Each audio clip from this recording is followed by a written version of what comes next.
The golden stories में आपका स्वागत है। आइए सुनते हैं मुंशी प्रेमचंद की लिखी कहानी दूध का दाम। अब बड़े बड़े शहरों में दाइयाँ, नर्सें और लेडी डॉक्टर सभी पैदा हो गई हैं, लेकिन देहातों में जच्चे खानों पर अभी तक भंगिनों का ही प्रभुत्व है और निकट भविष्य में इसमें कोई तब्दीली होने की आशा नहीं। बाबू महेशनाथ अपने गांव के जमींदार थे, शिक्षित थे और जच्चे खानों में सुधार की आवश्यकता को मानते थे, लेकिन इसमें जो बाधाएं थी उन पर कैसे विजय पाते। कोई नर्स देहात में जाने पर राजी ना हुई और बहुत कहने सुनने पर राजी भी हुई तो इतनी लंबी चौड़ी फीस मांगी कि बाबू साहब को सिर झुकाकर चले आने के सिवा और कुछ न सूझा। लेडी डॉक्टर के पास जाने की उन्हें हिम्मत ना पड़ी। उसकी फीस पूरी करने के लिए तो शायद बाबू साहब को अपनी आधी जायदाद बेचनी पड़ती। इसलिए 3 कन्याओं के बाद जब वो चौथा लड़का पैदा हुआ तो फिर वही गूदड़ था और वही गूदड़ की बहू। बच्चे अक्सर रात को पैदा होते हैं। एक दिन आधी रात को चपरासी ने गूदड़ के द्वार पर ऐसी हाक लगाई कि पास पड़ोस में भी जाग पड़ गई। लड़की ना थी कि मरी आवाज से पुकारता। गूदड़ के घर में इस शुभ अवसर के लिए महीनों से तैयारी हो रही थी। भय था तो यही कि फिर बेटी ना हो जाए, नहीं तो वही बंधा हुआ 1 रुपया और एक साड़ी मिलकर रह जाएगी। इस विषय में स्त्री पुरुष में कितनी ही बार झगड़ा हो चुका था, शर्त लग चुकी थी। स्त्री कहती थी, अगर अब की बेटा ना हो तो मुंह ना दिखाऊं। हाँ, मुंह ना दिखाऊं, सारे लक्षण बेटे के हैं। और गूदड़ कहता था, देख लेना, बेटी होगी और बीच खेत बेटी होगी। बेटा निकले तो मूछे मुड़ा लूं। हाँ, मूछे मुड़ा लूं। शायद गूदड़ समझता था कि इस तरह अपनी स्त्री में पुत्र कामना को बलवान करके वे बेटे की अवाई के लिए रास्ता साफ कर रहा है। भुंगी बोली, अब मूछ मुड़ा ले दाढ़ीजार, कहती थी ना बेटा होगा, सुनता ही ना था, अपनी ही रट लगाए जाता था। मैं आज तेरी मूछें मोड़ूंगी, खूंटी तक तो रखूंगी ही नहीं। गूदड़ ने कहा, अच्छा, मोड़ लेना भली मानस, मूछें क्या फिर निकलेंगी ही नहीं। तीसरे दिन देख लेना, फिर ज्यों की त्यों है, मगर जो कुछ मिलेगा उसमें आधा रखा लूंगा, कहे देता हूँ। भूंगी ने अंगूठा दिखाया और अपने 3 महीने के बालक को गूदड़ के सुपुर्द कर सिपाही के साथ खड़ी हुई। गूदड़ ने पुकारा, अरे सुन तो, कहाँ भागी जाती है? मुझे भी बधाई बजाने जाना पड़ेगा, इसे कौन संभालेगा? भुंगी ने दूर ही से कहा, इसे वहीं धरती पर सुला देना, मैं आके दूध पिला जाऊंगी। महेशनाथ के यहाँ अब भी भुंगी की खूब खातिरदारियां होने लगी। सवेरे हरीरा मिलता, दोपहर को पूरियां और हलवा, तीसरे पहर को, फिर और रात को, फिर और गूदड़ को भी भरपूर परोसा मिलता था। भूंगी अपने बच्चे को दिन रात में 1-2 बार से ज्यादा न पिला सकती थी। उसके लिए ऊपर के दूध का प्रबंध था। भूंगी का दूध बाबू साहब का भाग्यवान बालक पीता था और ये सिलसिला 12वें दिन भी ना बंद हुआ। मालकिन मोटी ताजी देवी थी, पर अब की कुछ ऐसा संयोग कि उन्हें दूध ही नहीं हुआ। तीनों लड़कियों की बार इतने इफरात से दूध होता था कि लड़कियों को बदहजमी हो जाती थी, पर अब की एक बूंद नहीं। भूंगी दाई भी थी और दूध पिलाई भी। मालकिन कहती, भूंगी हमारे बच्चे को पाल दे, फिर जब तक तू जिए बैठी खाती रहना, 5 बीघे माफी दिलवा दूंगी, नाती पोते तक चैन करेंगे। और भूंगी का लाडला ऊपर का दूध हजम ना कर सकने के कारण बार बार उल्टी करता और दिन दिन दुबला होता जाता था। भूंगी कहती, बहूजी मूड़न में चूड़े लूंगी, कहे देती हूँ। बहूजी उत्तर देती, हाँ, चूड़े लेना भाई, धमकाती क्यों है? चांदी के लेगी या सोने के? वाह बहूजी, चांदी के चूड़े पहन के किसे मुंह दिखाऊंगी और किसकी हंसी होगी? अच्छा, सोने के लेना भाई, कह तो दिया। और ब्याह में कंठा लूंगी और चौधरी के लिए हाथों के तोड़े, वह भी लेना। भगवान वे दिन तो दिखावे। घर में मालकिन के बाद भूंगी का राज्य था। मेहरिया, महाराजिन, नौकर चाकर सब उसका रोब मानते थे। यहाँ तक कि खुद बहू जी भी उससे दब जाती थी। एक बार तो उसने महेशनाथ को भी डांटा था, हंसकर टाल गई। बात चली थी भंगियों की। महेशनाथ ने कहा था, दुनिया में और चाहे कुछ हो जाए, भंगी भंगी ही रहेंगे, इन्हें आदमी बनाना कठिन है। इस पर भूंगी ने कहा था, मालिक, भंगी तो बड़ों बड़ों को आदमी बनाते हैं, उन्हें कोई क्या आदमी बनाए। यह गुस्ताखी करके किसी दूसरे अवसर पर भला भूंगी के सिर के बाल बच सकते थे, लेकिन आज बाबू साहब ठठाकर हंसे और बोले, भूंगी बात बड़े पते की कहती है। भूंगी का शासनकाल साल भर से आगे न चल सका। देवताओं ने बालक के भंगिन का दूध पीने पर आपत्ति की। मोटेराम शास्त्री तो प्रायश्चित का प्रस्ताव कर बैठे। दूध तो छुड़ा दिया गया, लेकिन प्रायश्चित की बात हंसी में उड़ गई। महेशनाथ ने फटकार कर कहा, प्रायश्चित की खूब कही शास्त्री जी। कल तक उसी भंगिन का खून पीकर पला, अब उसमें छूत घुस गई। वाह रे आपका धर्म। शास्त्री जी शिखा फटकार कर बोले, यह सत्य है। वह कल तक भंगिन का रक्त पीकर पला, मांस खाकर पला, यह भी सत्य है। लेकिन कल की बात कल थी, आज की बात आज।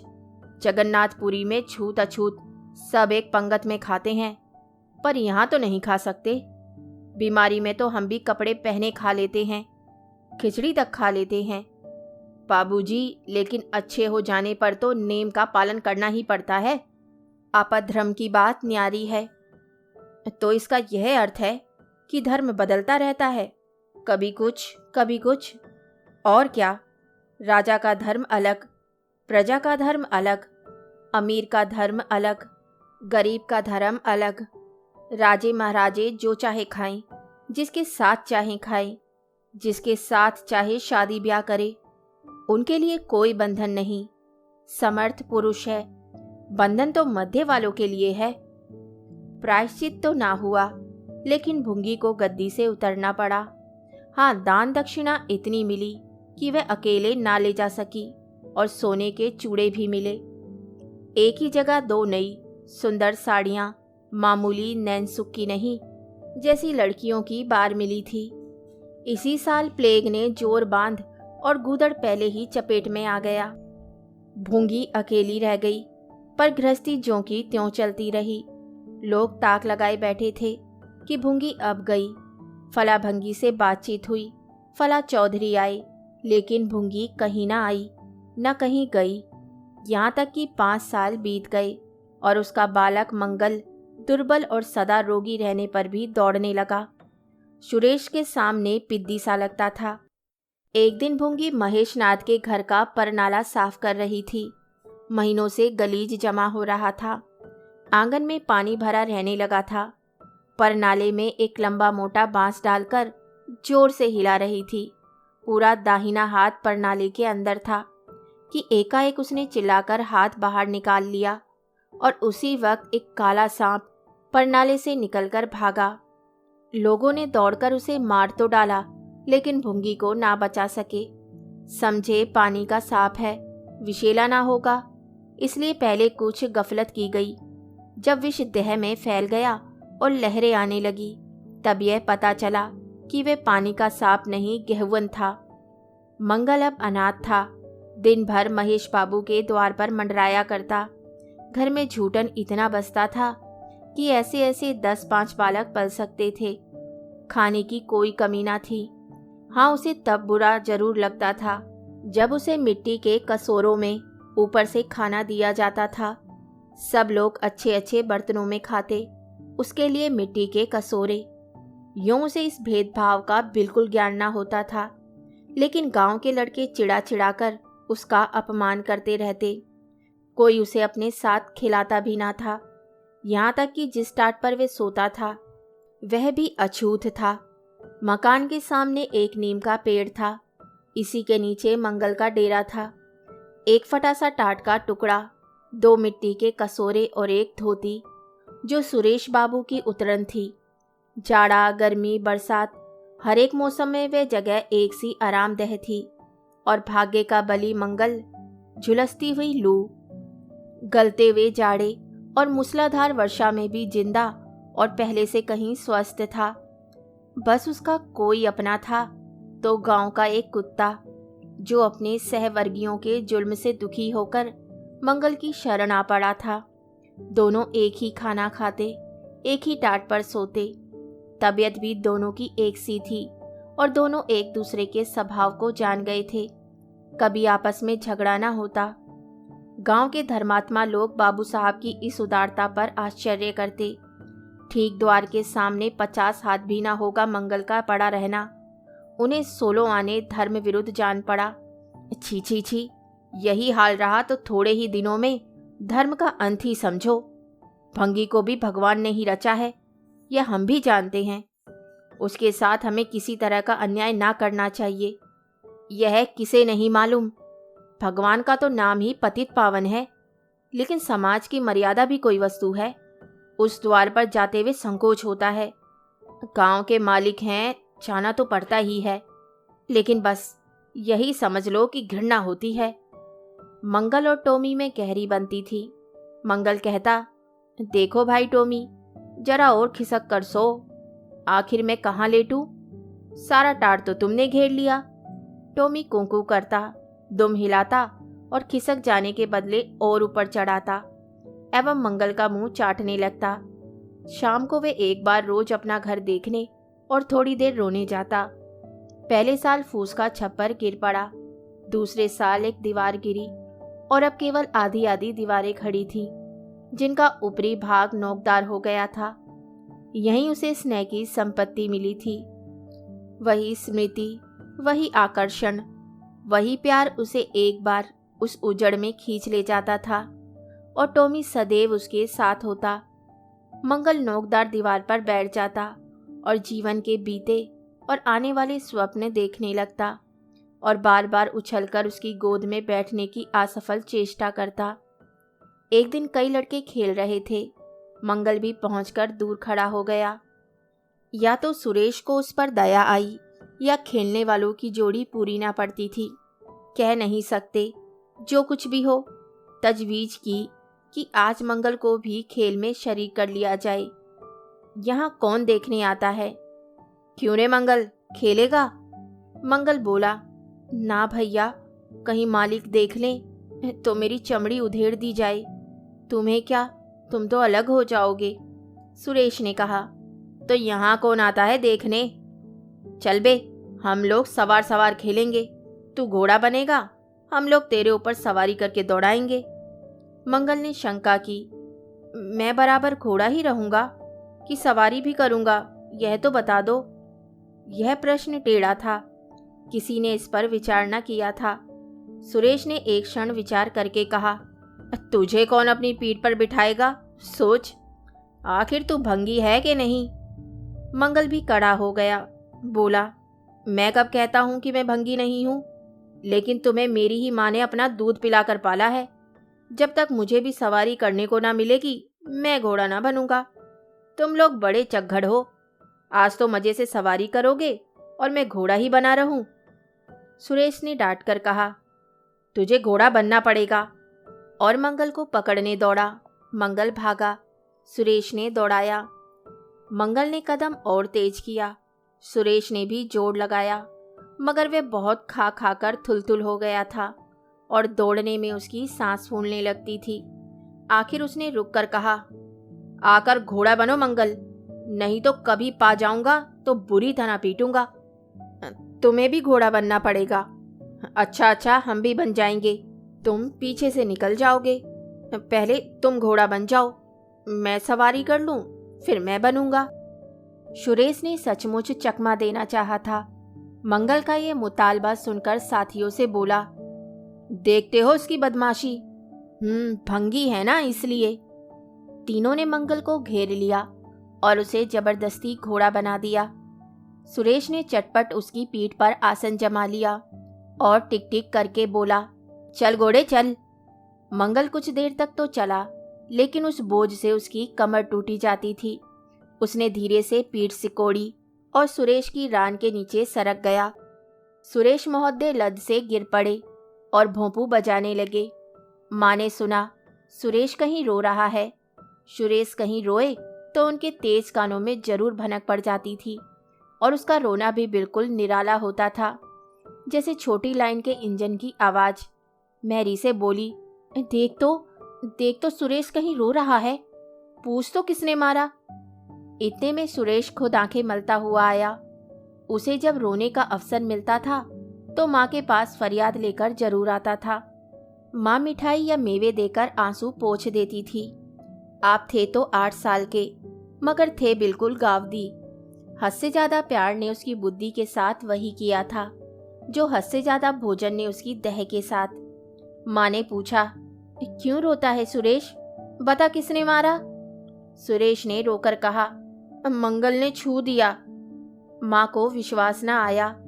मंगल इतना निरी था कि उससे किसी तरह की शरारत की शंका न होती थी, लेकिन जब सुरेश कस्में खाने लगा तो विश्वास करना लाजमी हो गया। मंगल को बुलाकर डांटा, क्यों रे मंगल, अब तुझे बदमाशी सूझने लगी। मैंने तुझसे कहा था सुरेश को कभी मत छूना, याद है कि नहीं, बोल। मंगल ने दबी आवाज से कहा, याद क्यों नहीं है। तो फिर तूने उसे क्यों छुआ। मैंने नहीं छुआ। तूने नहीं छुआ तो वह रोता क्यों था। गिर पड़े, इससे रोने लगे। चोरी और सीना चोरी। देवी जी दांत पीसकर रह गई।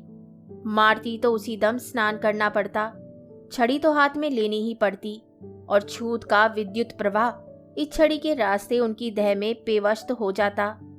इसलिए जहां तक गालियां दे सकी दी और हुक्म दिया कि अभी अभी यहां से निकल जा, फिर जो इस द्वार पर तेरी सूरत नजर आई तो खून ही पी जाऊंगी।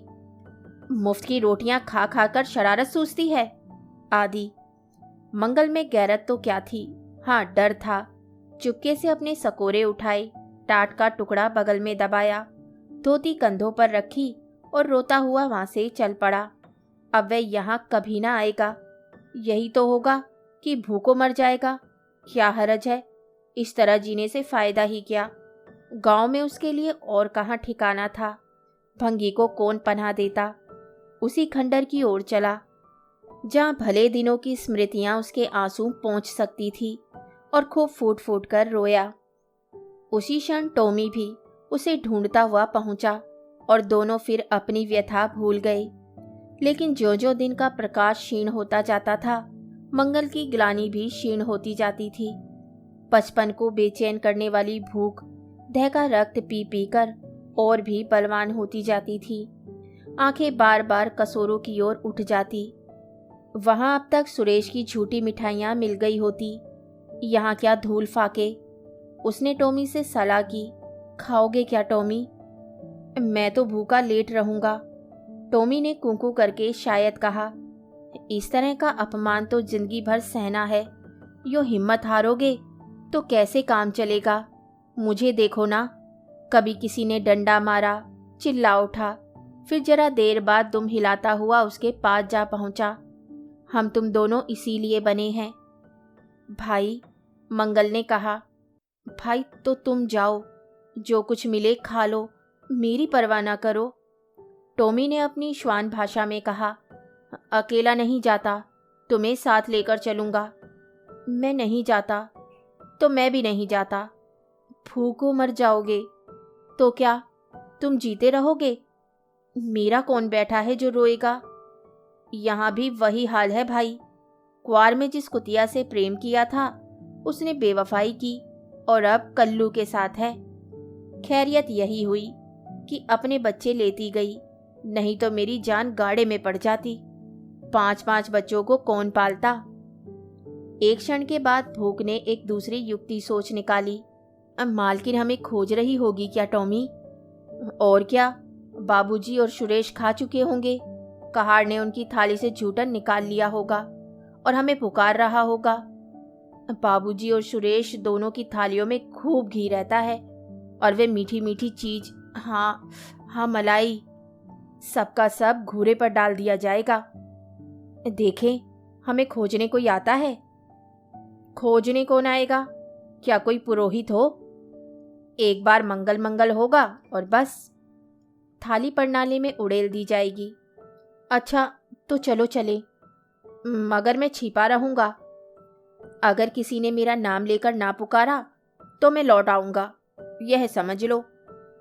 दोनों वहां से निकले और आकर महेशनाथ के द्वार पर अंधेरे में दुबक कर खड़े हो गए। मगर टॉमी को सब्र कहाँ, वे धीरे से अंदर घुस गया।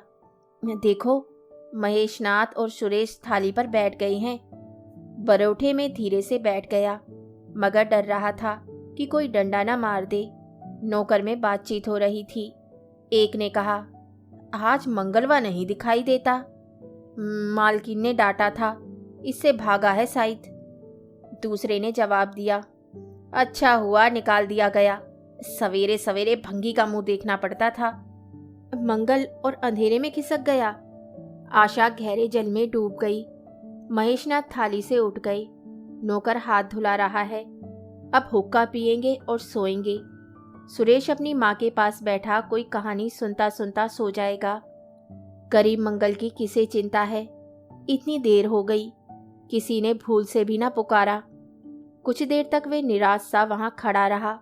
फिर एक लंबी सांस खींचकर जाना ही चाहता था कि कहार पत्तल में थाली का जूठन ले जाता नजर आया।